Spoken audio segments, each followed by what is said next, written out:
আগামীর বাংলাদেশ কেমন হবে, আগামীর বাংলাদেশের ফ্যাসিবাদ বিলুপ্তি কিভাবে হবে। আওয়ামী লীগের কায়দায় কেন বিসিএস প্রার্থীদের বাদ দেওয়া হলো, এমন প্রশ্ন তুলেছেন জুলাই স্মৃতি ফাউন্ডেশনের সাধারণ সম্পাদক সার্জিস আলম। তিনি বলেন, আওয়ামী লীগের সময়ে আওয়ামী লীগ পরিবার ব্যতীত অন্যান্য পলিটিক্যাল ব্যাকগ্রাউন্ড থেকে আসা যে কারো জন্য এই প্রথম শ্রেণীর সরকারি ভালো চাকরি পাওয়া কঠিন বিষয় ছিল। একই ধরনের চিত্র যদি এখন দেখা যায় তাহলে পার্থক্য কোথায়? 43তম বিসিএস এর পুনরায় ভেরিফিকেশন হয়েছে। 168 জনকে এই ধাপে বাদ দেওয়া হয়েছে।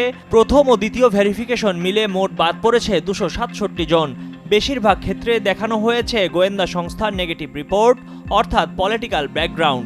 এক ফেসবুক স্ট্যাটাসে এসব তথ্য উল্লেখ করে অনেকগুলো প্রশ্ন রেখেছেন জুলাই স্মৃতি ফাউন্ডেশনের সাধারণ সম্পাদক সার্জিস আলম। যে চাকরি প্রার্থী সে যদি নিজ যোগ্যতায় প্রিলিমিনারি, রিটেন, ভাইভা পাশ করে সুপারিশপ্রাপ্ত হয় এবং তার যদি পূর্বের কোনো অপরাধের সাথে সম্পৃক্ততা না থাকে, তাহলে তার বাবা, চাচা, মামা, নানার রাজনৈতিক পরিচয়ের কারণে তাকে চাকরি থেকে বঞ্চিত করা হবে কেন, এমন প্রশ্ন সার্জিসের।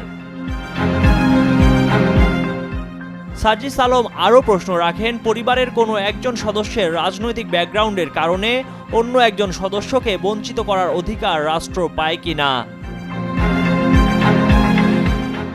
গোয়েন্দা সংস্থার অনেকে গিয়ে ইউনিয়ন আর ওয়ার্ড বিএনপির সভাপতি, সেক্রেটারির কাছে বিভিন্ন ক্যাডারে সুপারিশপ্রাপ্ত চাকরি প্রার্থীদের পরিবারের রাজনৈতিক সম্পৃক্ততা জানতে চেয়েছে। এমনটি উল্লেখ করে তিনি প্রশ্ন রাখেন, সারা জীবন অধ্যবসায় করা বিশ্ববিদ্যালয় গ্র্যাজুয়েট এক তরুণ মেধাবী প্রায় 3 বছর দিনরাত এক করে পড়াশোনা করার পর প্রিলি, রিটেন, ভাইভা পাশ করে সুপারিশপ্রাপ্ত হওয়ার পর কেন এক ওয়ার্ড সভাপতি, সেক্রেটারির মতামতের কাছে জিম্মি হবে? সার্জিসের প্রশ্ন, যারা বাদ পড়েছে তাদের জনপ্রশাসন মন্ত্রণালয় নতুন করে পুনর্বিবেচনার আবেদন করার সুযোগ দিয়েছে জানিয়ে সার্জিস আলম প্রশ্ন রাখেন, এই ভেরিফিকেশন খেলা কেন?